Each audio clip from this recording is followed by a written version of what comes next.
Wow, what a absolute stunner last night. And this is a race that shocked everybody, including the candidate herself. This race has been tested 2 times, once in February and then August by pollsters. Michael Capuano, 20 years in Congress, had been up by 12 points and then 13 points just a few weeks ago. She pulled off almost a 20-point victory over him, getting people out that just don't vote in areas of her district in Boston and the surrounding areas that just responded to her story. The raised by a single mother, the victim of sexual assault and the survivor of sexual assault. A friend was with her at the moment she got the word that Michael Capuano, very early in the night, was conceding.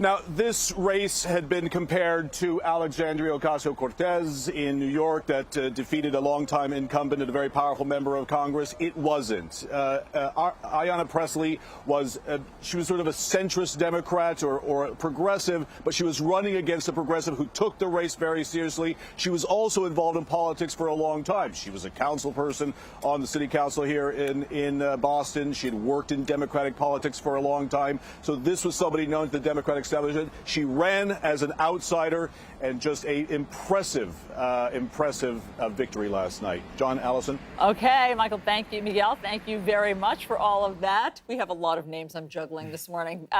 Let's bring in CNN senior political analyst John Avlon, CNN senior writer and analyst who predicted the win, Harry Anton, and CNN White House correspondent Abby Phillip. Great to have all of you. Harry, did you predict this win? Well, I will say I went to Don Lemon's executive producer as soon as the polls closed, and I realized what was going on and said, you better keep an eye out on this race. We didn't want to have a situation like last week where we were so taken aback by Gilliam's. But how did you know when the polls closed that she was going to win? I mean, the first votes that came in were from outside of Boston, and she was running very neck and neck, and we knew that Pressley was going to do particularly well inside of Boston because she's been a long-time city councilwoman there.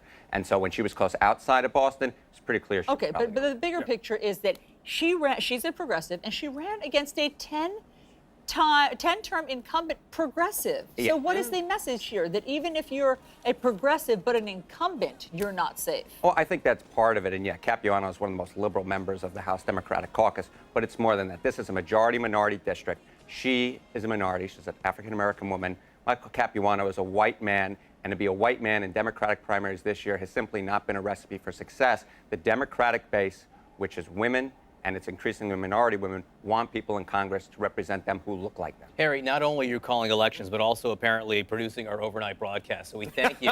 We thank you for all of that. And as much as I would like to make this about the Commonwealth of Massachusetts, and really everything about the Commonwealth of Massachusetts, I think this is something much bigger. And Abby, as I look at this, and I look what the Democratic Party is doing, and increasingly female candidates, minority candidates are winning in these contested elections, it makes me wonder where things will go in 2020. We have a field of Democratic contenders vying for the primary. What does this tell you about what Democratic primary voters might want going forward? Well, it seems pretty clear that Democrats are trying to elect people who look more like their constituents, who look more like the districts that they're trying to serve. The commonality between Ayanna Pressley and Alexandria Ocasio-Cortez is that they are people who were able to topple longtime incumbents who may have voted in a way that their district liked over the years, but had come to not look like their district in some key ways, not have the sort of background that their voters identify with. And this has been a tension for Democrats for quite some time, but it really became a huge issue, even at the national stage in 2016, when I was on the campaign trail as a reporter, hearing from a lot of minority Democrats, many of whom may not have voted in that race to Hillary Clinton's detriment, that they wanted their party to be more responsive to them. So I think in some ways the Democratic Party is heeding that message, but but they're doing it in the districts where they can afford to, in the districts that are not likely to flip to Republicans. And you're not necessarily seeing, with the exception of Andrew Gillum in Florida, which is a huge race, but you're seeing these things happening in places where Democrats are having this conversation amongst themselves, not necessarily in the places where they are then going up against Republicans in the fall in districts that might be more purple or might be more on the margins. But let's just take a look at the last two big races. Andrew Gillum in Florida.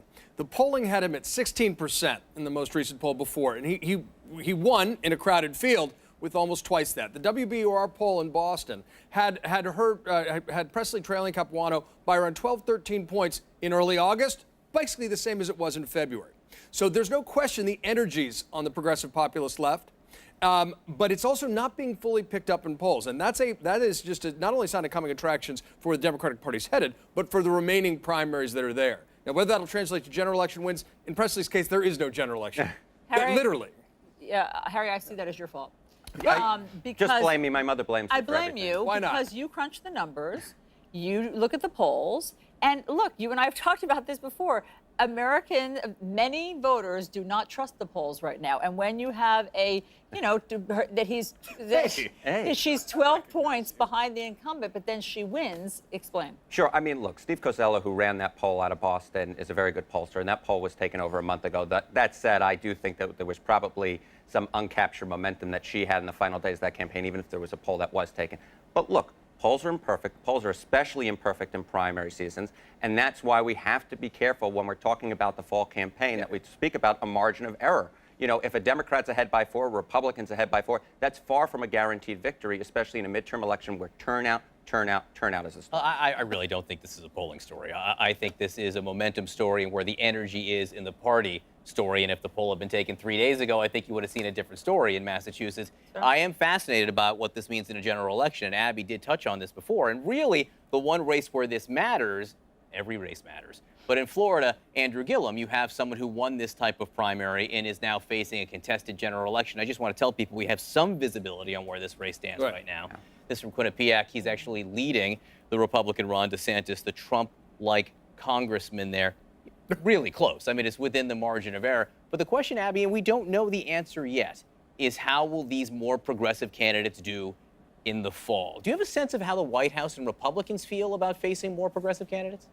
Well, I think Harry's, or your point earlier is correct. It's about energy. This is about how much are these candidates, someone like Andrew Gillum, going to motivate people who might not normally vote in a gubernatorial race to come out and do that. But he also has to do that in addition to motivating more generic gubernatorial voters. So he's going to have to do both things simultaneously. And I think that's why there's some uncertainty here on the part of Republicans about what's going to happen in races like this, because they're not seeing the same kind of energy on their end of the ledger. And one of the things that they know really well is that, Donald Trump surprised them because a lot of people who they didn't expect to come out and vote did come out and vote, especially in places like Florida, where in some cases Donald Trump's margin was so narrow because you had a lot of white rural voters coming out to the ballots. And I think if Democrats see that on the other side, that is not going to be a good sign for Republicans. But that being said, I think the party is really clear-eyed about this problem. The only person who maybe not is President Trump himself.